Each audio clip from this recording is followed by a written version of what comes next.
Hello and welcome to Seattle City Makers. I'm your host, Jon Scholes. Welcome to our latest episode, everybody. I am joined by Aaron Hurst, who is a visionary, a social entrepreneur, a CEO, and an author who has focused his career on advancing social impact, purpose-driven leadership, and human connection. His latest venture is as founder of the U.S. Chamber of Connection, an institution dedicated to building and sustaining the core infrastructure needed to address the greatest issue facing society today, our lack of connection. And Aaron has founded this entity here in Seattle. They believe a few things. One, that human connection is foundational for all people and societies to flourish, that in a nation of migrants and immigrants, addressing connection begins with learning how to welcome others, and that our cities have everything they need to close the connection gap, but we must work together to make it happen. And finally, that everyone has something to contribute. Aaron and I talk about how this entity and movement came to be, what they hope to achieve, the Seattle Welcome Days that they've hosted and what those are about. I think you'll enjoy this conversation if you, like me, have been following some of the research around how lonely we are. Of course, this U.S. Surgeon General, or former U.S. Surgeon General Vivek Murthy, has articulated this very well in a Surgeon General advisory that was out just a couple of years ago. More recently, The Atlantic had a pretty significant piece on just how lonely and disconnected we are in our country. Aaron and I talk about this crisis and what he and his colleagues and the U.S. Chamber of Connection are working to do about it. I hope you enjoy my conversation with Aaron Hurst, founder and CEO of U.S. Chamber of Connection. Good to see you. Good to see you. Thanks for coming to make time. Yeah, no, I was excited to Getting continue the hydrated with your conversation. spindrift there. My spindrift, yeah. Yeah. Been doing a lot of talking, so I got to keep the throat lubricated, as it were. So I was pulling up the quote on your website that's attributed to you. Uh-oh. We have two existential threats, climate change and the decline of social connection. Without social connection, we won't have the will to address climate change. Pretty provocative. I have found very few people who disagree with that. Yeah. It's been interesting. Like, I originally put up a LinkedIn survey and huge response. I expected, I asked people, what's the biggest challenge in our nation today? I was like, is it inequality? Is it climate change? Is it social connection? Like, overwhelmingly, people said social connection. Like, people know it, but it's not institutionally named. Like, organizations are not talking about it. But when you say it to someone, it's kind of that aha moment of like, oh, yeah, that is our core challenge right now. Like, we're completely disconnected. We don't trust each other. And we know it's killing people because of the impact on our health. It's killing our democracy, and it's terrible for the economy. So I do fundamentally believe like this is the issue of our generation, of this age. And it's been pretty well documented. The Surgeon General, what was that, 2 years ago? Vivek, former Surgeon General, I should say. Yeah, he said it was like loneliness. Is he former right now? Former, yes. Yeah, he is gone. He's been thanked for his service. A great man. He was phenomenal. Yeah. And hopefully he'll find a new role in the country that enables him to continue to beat that drum. Yeah. Because he, I think, really was willing to take that role and put it forward. And it was well researched too. It wasn't just sort of a theory of. No, not at all. I mean, they talked about loneliness is the same as smoking 15 cigarettes a day. Yeah. And I know from other research, like when you're lonely, you actually lose the ability to have empathy. You actually, when you are like very lonely, you see someone stub their toe, you don't wince. Like, it actually biologically changes how you show up in the world. So it's not surprising. You see it at a business level. I think the average employee is like $4,200 less productive, I want to say, than their counterpart. Like, this stuff is not just, it'd be nice if people had friends. Like, this is real core cost to who we are as biological beings. To health, the economy, our society. 1,000%. Employers. Yeah. Where did this idea to create United Chamber of Connections originate with you? It was both a personal and like strategic origination. On a personal level, I moved here 10 years ago. I found it. And you came from New York? I came from Brooklyn. Yeah. Which is very important. It's Brooklyn, not just New York. We're very proud of Brooklyn.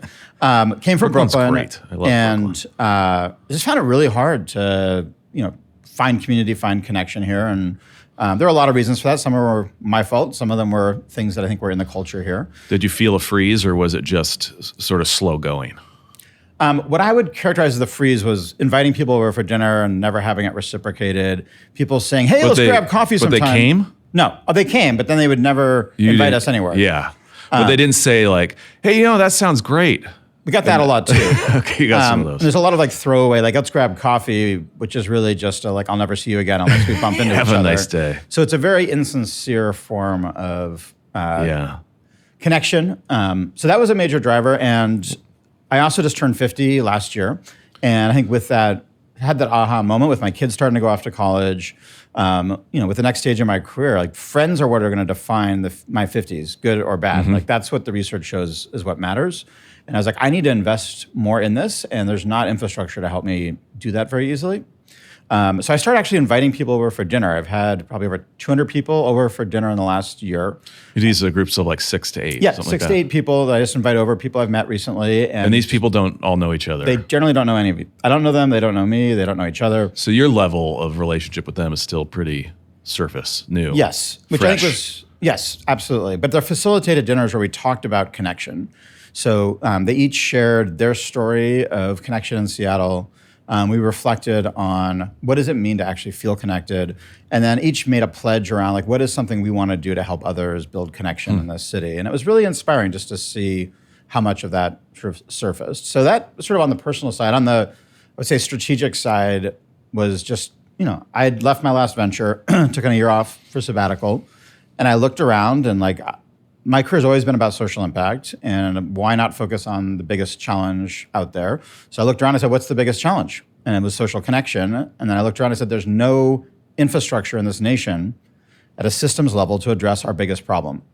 And that's just like glaring problem. So that was sort of the strategic impetus for this work, was saying, we got to plug that void. We've got leadership in a lot of places. We don't have it in the most important place. And the thought is to incubate this, start this, grow this here in Seattle, but then to expand and scale other parts of the country. We announced we're going to be doing this late last year, November, December. Had our first event, January, we just had another one. We've gotten outreach from probably 20 cities across the country saying, hey, when can you come to Tulsa? When can you come to Atlanta, to DC, to New York, et cetera? People are just so hungry for this. We've got funding now to start the process in DC, thanks to Workday, a software company that has a lot of philanthropy focused on addressing division in our nation, which is fantastic to see a company actually putting money behind that as an issue. But yeah, we're started in Seattle. I think Seattle's a perfect place to start it. We're focused specifically on newcomers out the gate for a number of reasons. One is people generally don't change a lot unless they're in transition. So if we want to have a very high leverage way of changing this conversation about connection, newcomers are great because they're actually open to making new relationships, trying new things. They don't have their dance card full yet. They're not in a rhythm and routine in and they haven't the city. And they haven't taken on some of the bad habits, frankly. So they're like You're catching them when they're fresh and willing. Exactly. Well, it's like when you start college or start school, like you're open to like, okay, how are things done here? Or a new job. How am I going to commute? Or am I going to have lunch? Right? Yeah. How are things done here? Yeah. So we want to tell them how things are done here is different than the narrative you're going to hear. We're not going to talk about the freeze. We're going to talk about how to do things well and help teach those behaviors. So we started with that, and that's there's 60,000 people. I think you and I talked about this who move here every year. 60,000. That's like a football stadium full of people. Yeah. And how can we help them in their first year just become patrons of the nonprofits here, become part of supporting small business here in downtown? How can we make sure they have friends? How do we make sure they're part of the communities they need? Like we can do all that, and that strengthens our economy, it strengthens our democracy, it strengthens their well-being, and it's inspiring the nation. Like it really is. What's happening right now in Seattle is inspiring the nation. And you mentioned the two events you had, which sort of serve as kind of a welcome party, for lack of a better phrase, for some of the newcomers in a certain cohort. You most recently had it at Saturday. Town Hall. Yep, Saturday, just whatever that is, 2 days ago. This last weekend. Yeah. So you're doing these fairly often then? Every month. The one before that was... Yeah, it was like February 8th, I want to say. Okay. So we're doing them one a month. What happens at that event and who's there? Yeah, so it's about 100 people who come to these that are newcomers. Some of them are newcomers like a week. Some people have been here 3 years and they say, I still haven't figured out how to do this. So no one's coming to my dinner party. Yeah, totally. And like they're like, I need community. So we're seeing sort of, it's more of a mindset than it is like an actual date for people.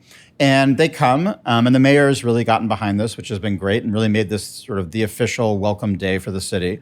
So I think that's really helped sort of underscore the importance for this. So what they do is they come, and it's much more of a workshop than a party. What we're doing is we've identified through research the 6 types of connection everybody needs.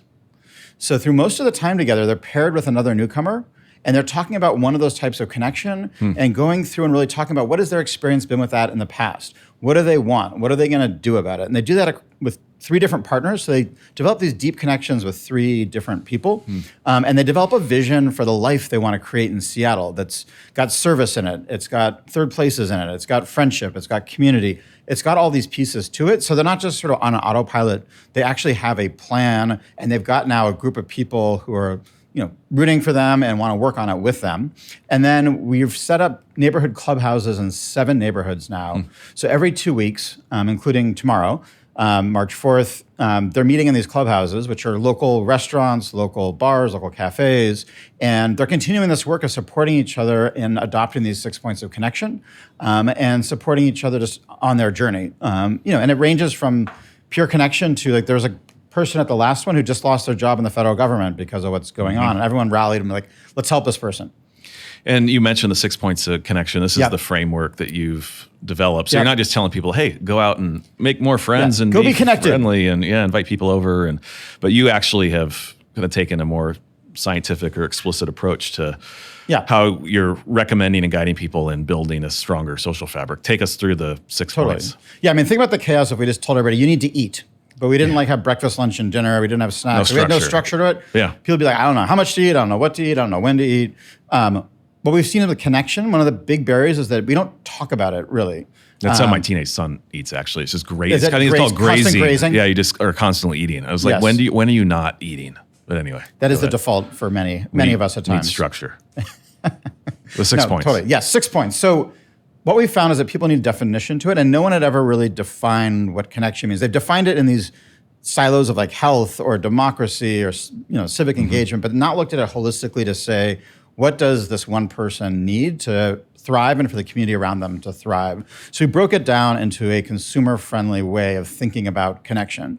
So they range from, you need to have basically 2 to 3 one-on-one meaningful interactions with somebody outside of work and home each week. Like that's sort of what's defined as a strong social life. You need to have a community of people with whom you share an identity and experience. You need a third place. And I think there's some amazing, Seattle's one of the best places in the world for third places, and I don't think we celebrate that enough, many of them downtown. You need to be involved in the community and serving. You need a community of people to experience fun and joy with. So there's these 6 sort of different areas, and we're really helping people think through their own experience, what they want from them, and then just giving them a community that says, let's go do it. So they're not sort of defaulting to watching Netflix at night. They're like defaulting to like, let's reach out to my community and let's make it happen. It's like an exercise plan of sorts. It is, but way more fun. Yeah.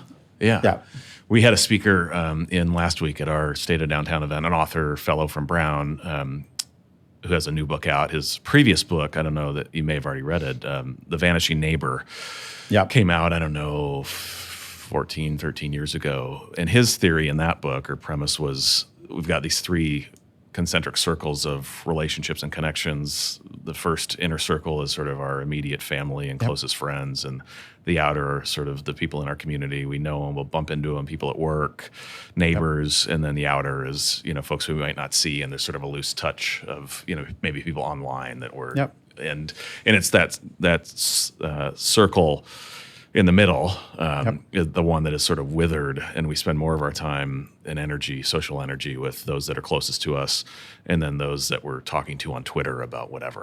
And I think work from home is also, which just happened really since that book came out. And that has had a big impact. Second ring is what has suffered. But to the word neighbor, like, one of the 6 points is having a strong relationship with one of your neighbors who you can reach out to in times of help. Yeah, isn't the first point like having an emergency contact, right? Too. So it's like it's that need for that connection. What's interesting is like we've outsourced that largely to technology. Like it used to be, you reach out to a neighbor for sugar, but now Prime can get that to you in an hour. So like why like my neighbors ask them for help, right? Yeah, my neighbor's not home. Prime and Uber, whoever will be faster. Yeah, so it's we've like really separate ourselves from our neighbors, which is very unhealthy in a lot of different ways. It makes us less resilient as individuals and as a community not to have that kind of connection. There are plenty of exceptions. I've met people in blocks. It's usually block by block that are just strong or not strong. And it's usually about a person on that block who's rallied that block. It's like the mayor of that block.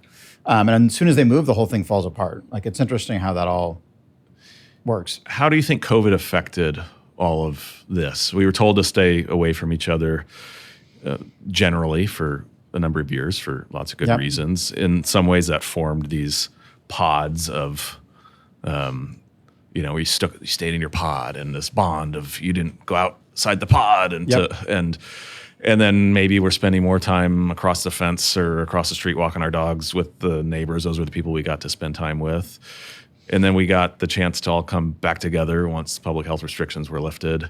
What's the effect 4 or 5 years after all that? I mean, you see it downtown. I mean, that's what you've been working on. It seems like to a large degree. Get people back. Yeah. And I think it's profound because I think during COVID, and you look at different age populations, but like you think about the kids that went through that, they didn't learn social skills. So you have this fundamental gap in our society around social skills that's going to be slowly, as they age, going to be moving through the system. You've got the fact that a lot of people through that got lonely, lost their ability to have empathy, lost their ability to communicate, and like it takes major intervention to get them back on track. I think simultaneous to COVID is that we've seen an increase in hate and bullying sort of at the national level. And that has also just changed. I was talking to the head of my kid's school, and he's like, with the leadership we have right now, kids are thinking it's okay to bully each other. Like it's no longer a thing like don't bully. It's like the norm now is bullying is like the way you get things done. So you have a combination. When you see it take place in the Oval Office, right, of that aggressive posture like we did last week with the Zelensky so meeting. Yeah, that's got to be an interesting signal to be received as a kid. Totally. Yeah. And I think one of the big things I've heard at these dinners I've done is people just stop having people over during COVID and they haven't brought them in. So one of the biggest call to actions I have for listeners or anyone is like invite people over to dinner. If you need to serve them like chili out of a can and your house is a mess, like who cares? Like they probably have a mess as well, and that's probably what they were going to have for dinner anyway. Just invite people over, and like the lower the bar, like actually the more fun you're going to have. If you're the whole time worrying about whether or not your dinner is like Instagram worthy, like you're not connecting with people anyway. My rule of thumb, which I learned from my co-founder Michael Hebb, was when you have a dinner party, no one should talk about the food afterwards, which means they should never complain about it. It was not a great party of great connection if they're talking about the food. Right, if you're talking about the food, like that's not. And it also means as a host, you're spending probably way too much time. You don't want them to get food poisoning, but it also doesn't have to be. Unless it's such bad food poisoning they can't talk, then it's fine. But short of that, yes.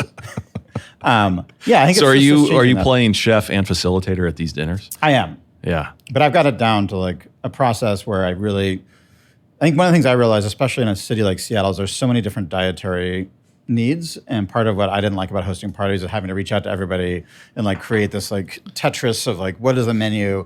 So I've just sort of figured out what's the tastiest meal that everyone can have. Common denominator. The lowest tasty denominator. That's still gluten-free butter noodles or something. We end up doing like lentils as like the core, like an Indian lentil dish works really well. It can be hard on some people's stomachs though. I always suggest lentils to my wife because I love them. She's like, no, your lentils just tear me apart. Wow. Okay. Well, good to know. I have not had that reported yet. I find you just got to do non-spicy, like protein, like subtle flavors versus bold flavors, so that you can just not spend a lot of time beforehand, like perfecting the menu for a specific group, but instead know everyone can at least find something to eat. Is there one of these dinners that you've done that sort of stands out for the quality of connection, conversation that took place? I think they're all pretty consistent. I think what I see, which is why I continue to do them, is you have these strangers come into my home, and I always feel like for me personally, like it's not a home without people in it, just like it's not a downtown without people in it. Like we need people to make it actually a thing of value. And they all share their story about connection.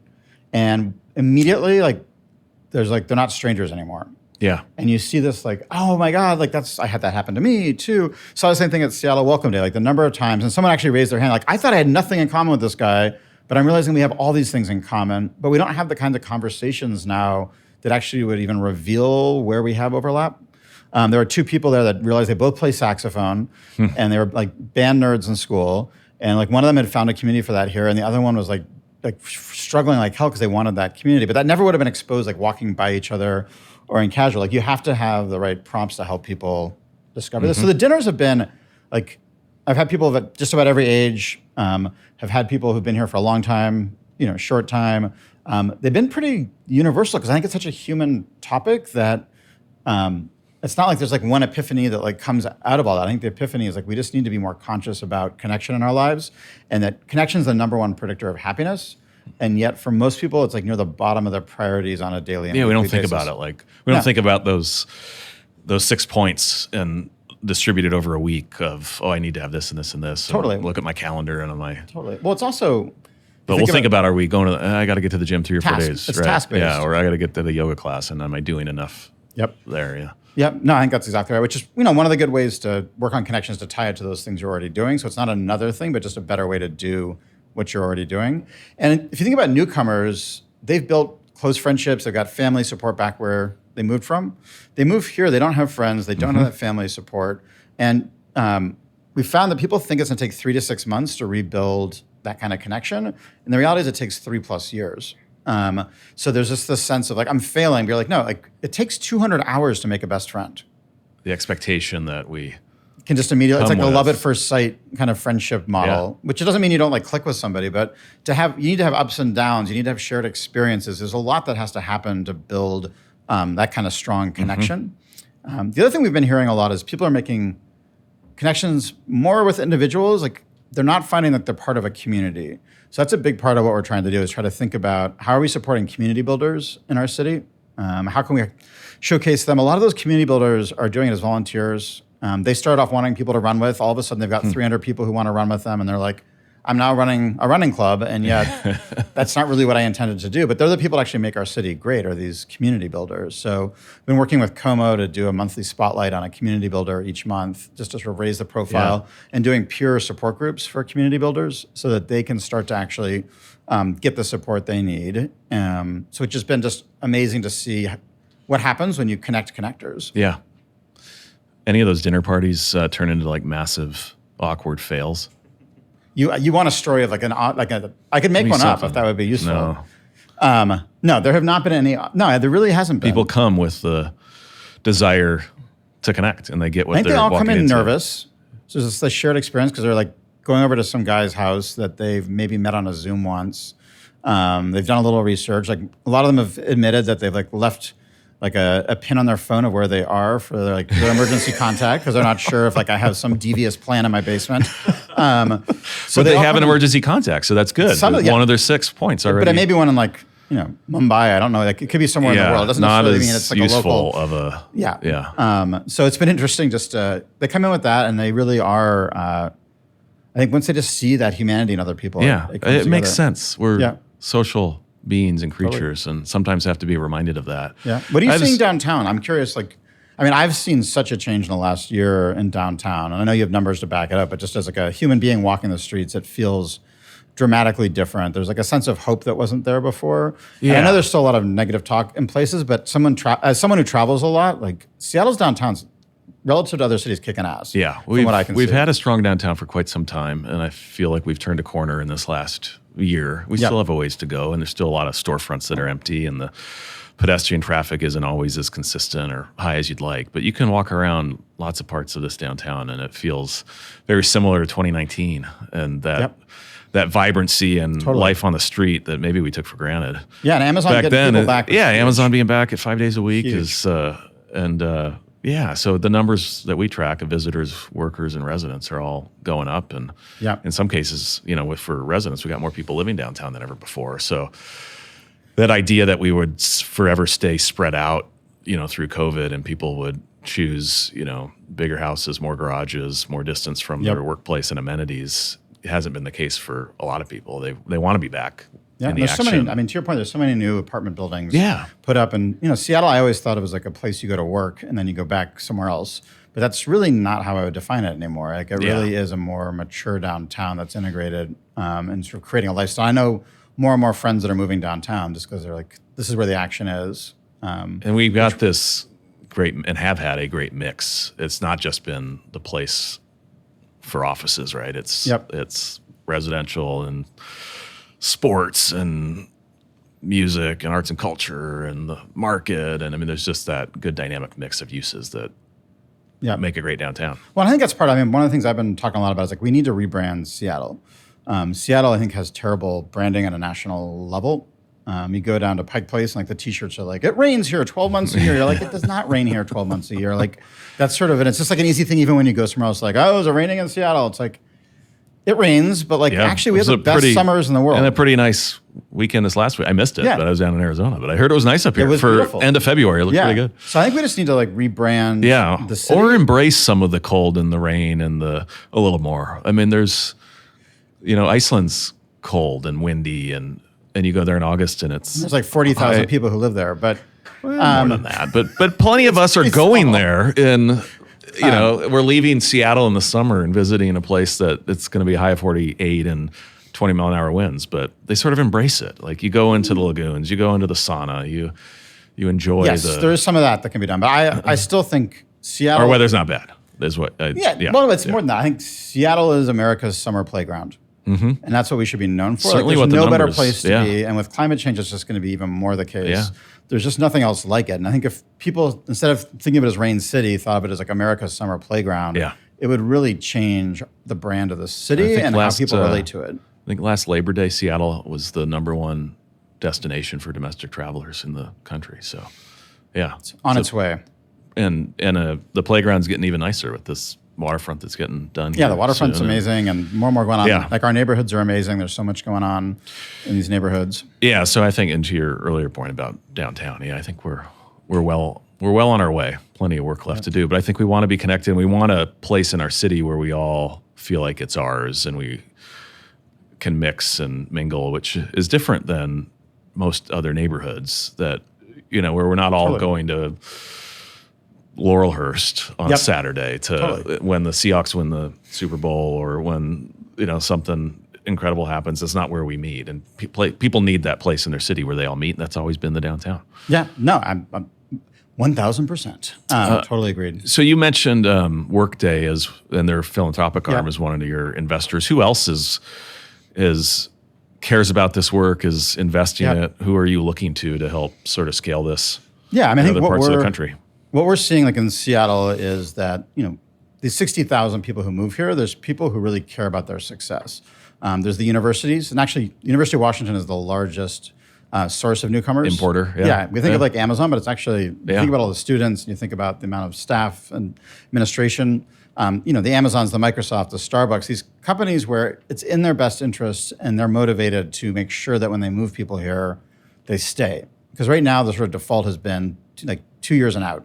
And there's a lot of jokes about just 2 years and out. I'm doing my 2 years. We want them to want to stay because that's going to stabilize voting here. It's going to stabilize support of local business. Volunteering has been going down. Philanthropy has been going down. We need people invested in the city. So I think employers, universities, and then on the philanthropic side, I think a lot of it's around how do we help support some of the more marginalized communities that aren't an Amazon employee, that aren't going to the University of Washington, who maybe are refugees or came here for another reason. So how do we sort of start to get that kind of support? And then at a national level, it's really similar themes. There are a handful of national foundations that are focused on connection. I think there's a growing number of leaders who recognize that this is a challenge, and they don't just be everyone should just figure out connection for themselves, because it's kind of how's that working out? So there's increasing funding around this as a topic. And then we're seeing really strong individual donor interest in what we're doing as well, because it's a story everyone can relate to. So unlike most organizations or charitable organizations where you feel it's there's the recipient, the victim, the person who's struggling, and then the person who's never experienced it themselves, the savior. With the connection piece, rich people are in many cases the loneliest people in the city. And many of them moved here and they experienced this firsthand. So this is not something about them, it's truly about us. And I think that is really refreshing, especially right now where everybody's trying to define an us and them, to have something that people can contribute to that's truly about us, full stop. I have this theory that through COVID, we sort of over-indexed to less about us and more about the individual. And we certainly kind of see that in how the remote work, hybrid work, return to office debate has played out. And it's sort of less about the team, less about common purpose, less about the organization and a shared mission. And it's, what works best for you as the individual worker? We need to design and solve for that and to lift that up over everything else. And do you share that perspective? Or and it's ironic because the best thing for you is actually not to focus on you. So it's sort of this ironic situation where to actually address what we think we're wanting to address, we actually need to think about helping someone feel like they're part of a shared purpose. We need to help people build connection. And that's part of why we've been talking about connection as a form of service. like when you spend time connecting with people, that's not like going to the gym. It's because you're actually not only serving yourself, you're serving someone else, and you're helping to change the world. And we tend to think of service just as cleaning the streets, being a mentor. But I think we need to think about those small things that are social as actual forms of service and celebrate them, because that's what helps us move from that individual focus to like thinking about sort of the collective more. It seems like parents of kids that are going off to college or going off to anything sort of post-high school in another city far from home would be like a good constituency and investor for this. If like you could sponsor your kids' participation, that would bring a lot of like comfort of like, okay, they're going to get their emergency contact and they're going to be following these 6 points to get settled and connected to the place they're in. And I think even more so, it's the people when they graduate from college and they're going for their and that first next job. Stuff. Because the university does a decent job of that's like, right. Depending on where you're going. Right afterwards, you're like, boop, like, pop out.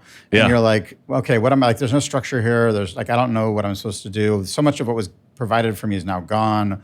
And that's where we really think there's like a really strong sweet spot is like early 20s. Yeah, when people that first job. Like, because they came out of that. Especially if then in the community didn't grow up in.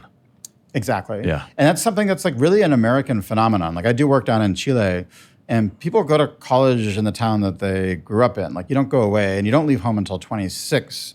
And that just is a very different experience. Whereas I know being, middle class in the US, like you're expected to send your kids as far away as possible to the best school possible because it's a sign that you're successful and they're successful. Right. But it's actually like tears family apart. It tears communities apart that we're just constantly churning with people. So while I want to support newcomers, I also just want people to think twice before moving because people don't recognize the cost. Yeah. They just look at the financial cost. They don't realize the thousands of hours of investment in people that they're going to have to rebuild. And I think there was actually like a calculator of like, what is your social capital currently in Seattle? And like, if you want to move to Arizona, like how much social capital are you just setting a match to? And do you think social capital as you get older is harder to accumulate and grow relative to...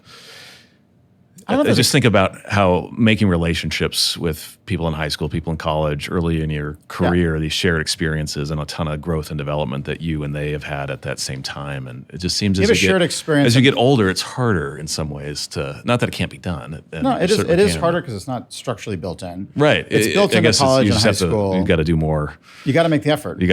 Yeah. And you need more businesses and nonprofits and organizations like what we're doing that are creating on-ramps for you to do that. And I think churches, synagogues, mosques used to do some of that, but with fewer and fewer people using them. And Seattle, I think, is the most secular city in the country. One of the main ways that people used to be able to get that is not how most people are looking for help now. So, it's the bowling alone argument of the breakdown of all of those other systems and places and ways in which we were brought together and connected. Yeah, exactly. Do you have other pieces of advice for somebody who's thinking of organizing one of these dinner parties like you as a way to start to build more social capital? Yeah, I think it's just, mostly it's just about removing barriers and making it like a habit of it. I think with most things, if you do it once, there's a huge cost to doing it once.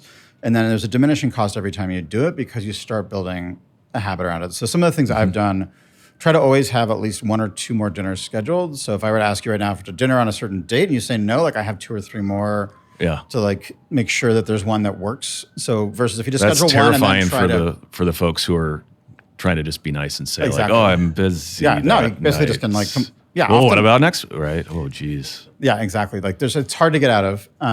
So I think that's been really helpful. I think being able to make sure that you're, reaching out to people before the dinner and just telling them you're excited that they're coming and it's a great group of people that are going to be there.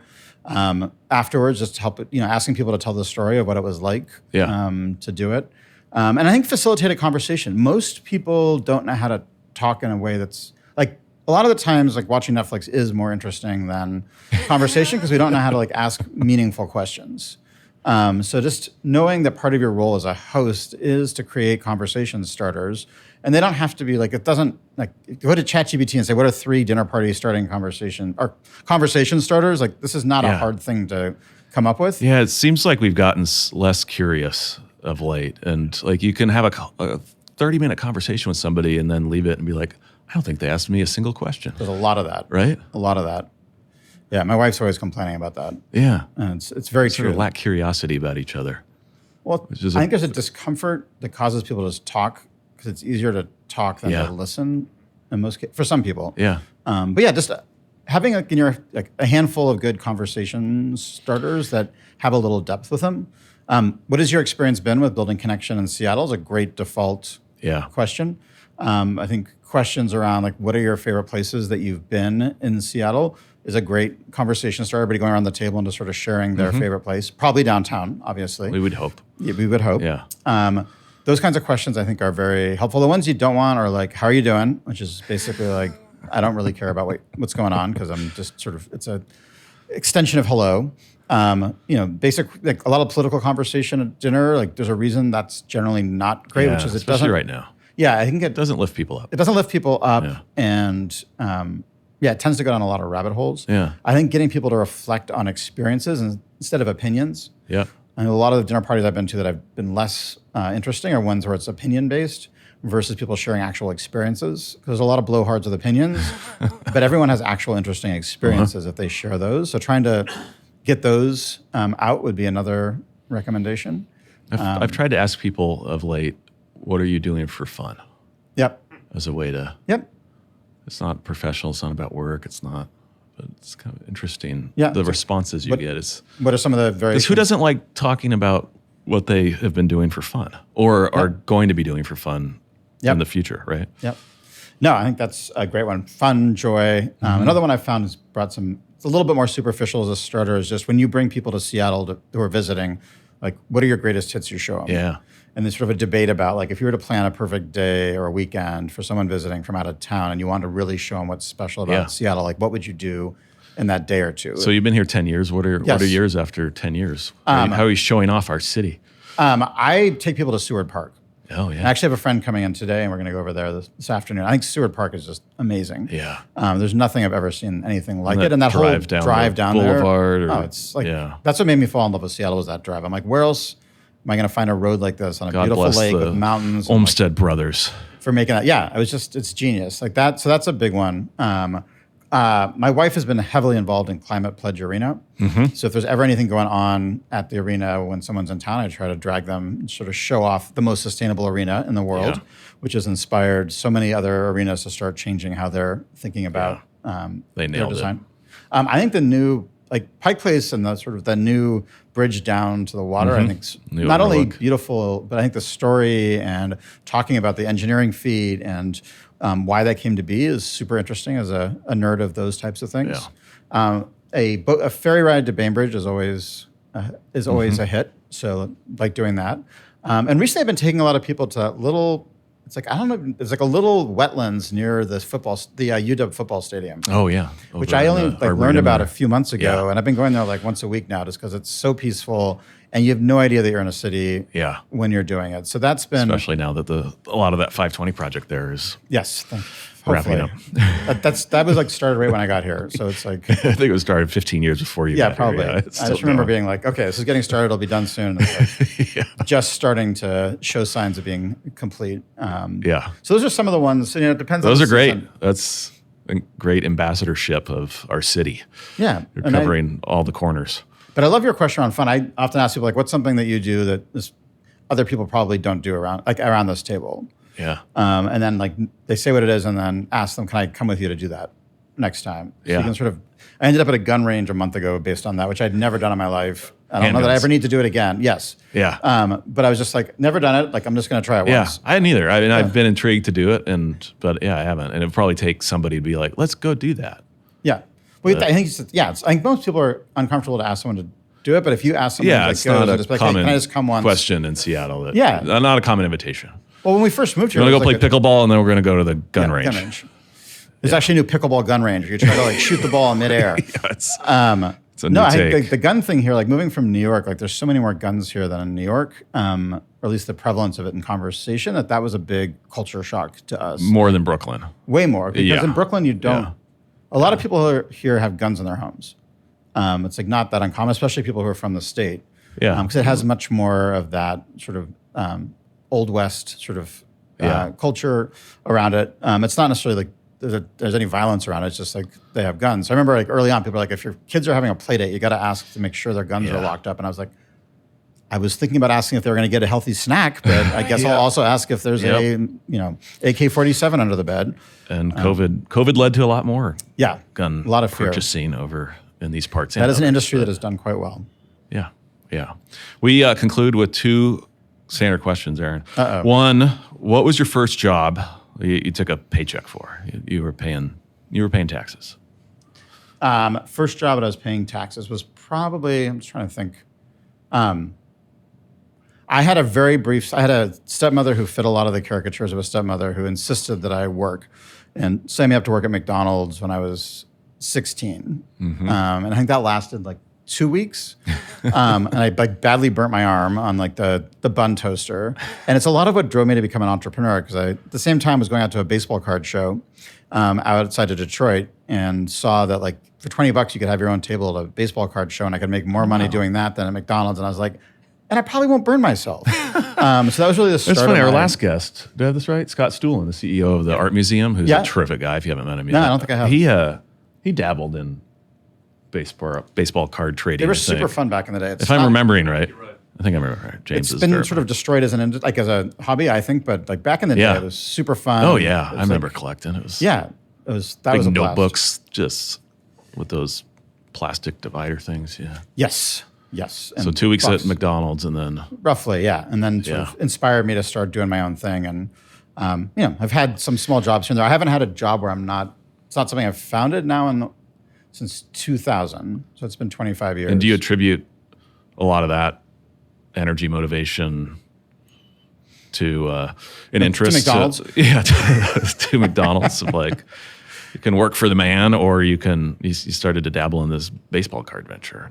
I think building some confidence early on of like, well, this is cool. So, no, I think it was a clarity that I could do it. Yeah. And I just enjoyed that process. And I then sort of out of college, when I went to Silicon Valley in 97, worked at 2 early stage startups that grew really quickly. And that taught me a lot about like how to scale a startup. So I think with that knowledge combined with my like baseball card, and in college I created a program where we took students out to teach in prisons and sort of built a curriculum around that. So I tend to just walk around with like the phrase, what if? What if we did this, and instead of that we did this? And like I can't sleep until I've tried it. Many times it doesn't work. Like the what if is it sucks. But every once in a while, like with the U.S. Chamber of Connection, it's like the right idea at the right time, and it just starts to take off, and it's so fun. And you get to pick the people you want to work with, and you get to do the work that is truly like what matters to you and your values and in life. And our final question is, what's your perfect Saturday in Seattle? So not when you're showing off our city to out-of-towners, but what's your perfect Saturday? My perfect Saturday, I'm going to put it in the summer because it probably varies by season. I'd probably do I love e-biking because it's like sort of exercise, you're outside. So like I love doing the loop around Lake Washington. I think that's just a phenomenal experience. And then the whole lake.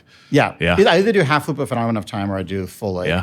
More often than not, it's the half just because I only have like 2 or 3 hours, and the other one takes a bigger chunk. But I think I would get up, have coffee and a snack at a local spot, and then do the bike ride until, midday. And then being from New York, I'm a big Yankees fan. And this perfect Saturday, the Yankees happen to be in town playing the Mariners. So I'd be able to go down and watch a baseball game.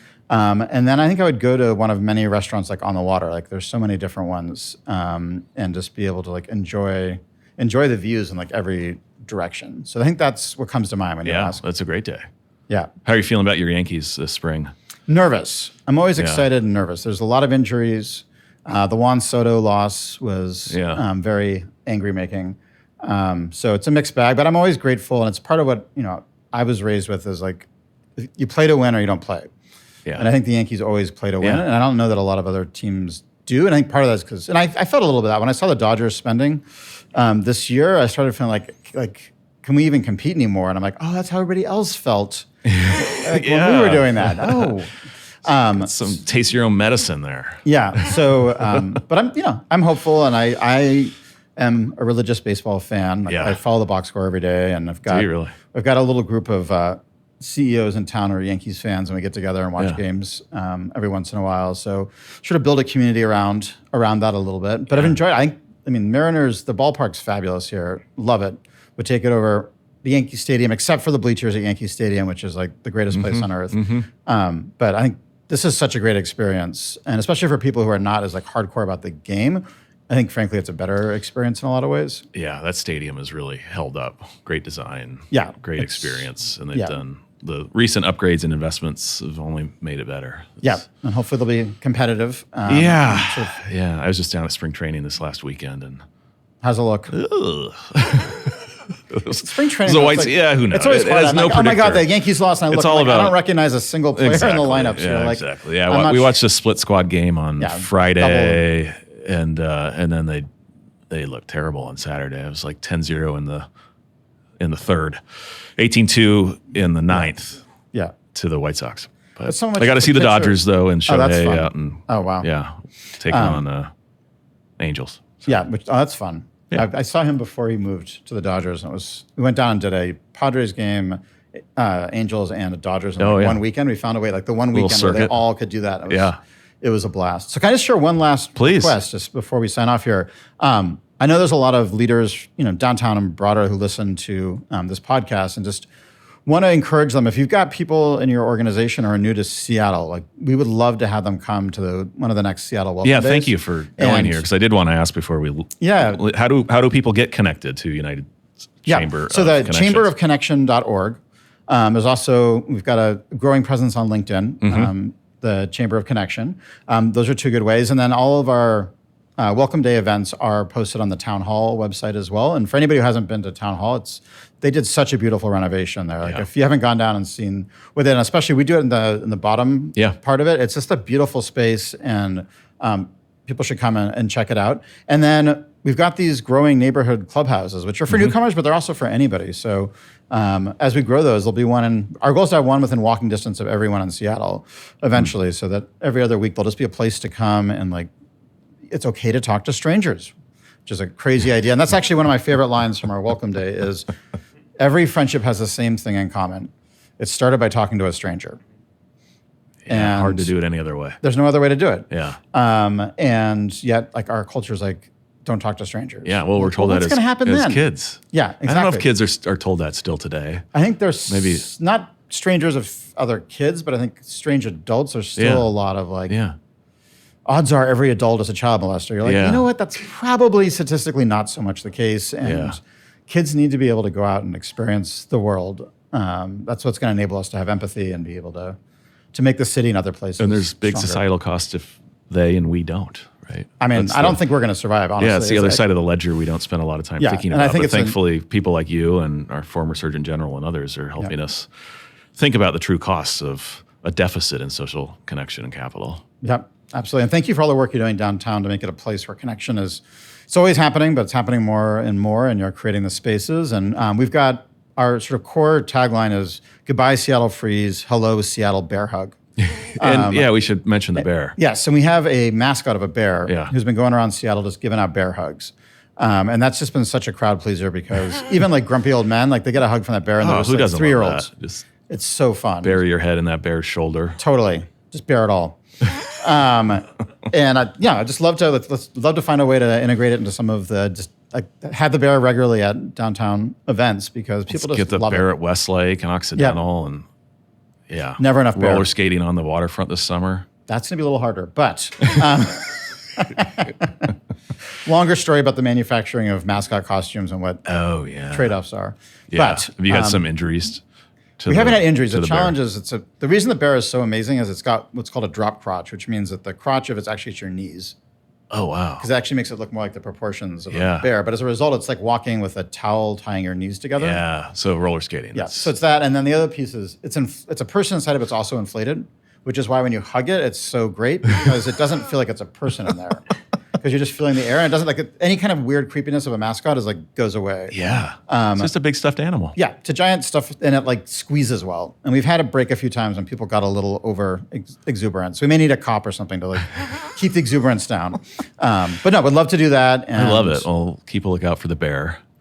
And so, and just so people are clear, if you're an individual, you're like new to the city within the last year, and you want to plug into this, there's a path for you. But if you're also an employer and you care about your employee base and them staying connected and engaged and not running off to San Francisco in 2 years. Totally. There's a way for them to be engaged and invested. Yep. And if you're an apartment building looking for ways to help people build communities so they stick around, we can help you. If you're at a local downtown cafe or restaurant or bar somewhere that could be a third place and would like to have us consider you being the clubhouse for your area, would love to hear from you.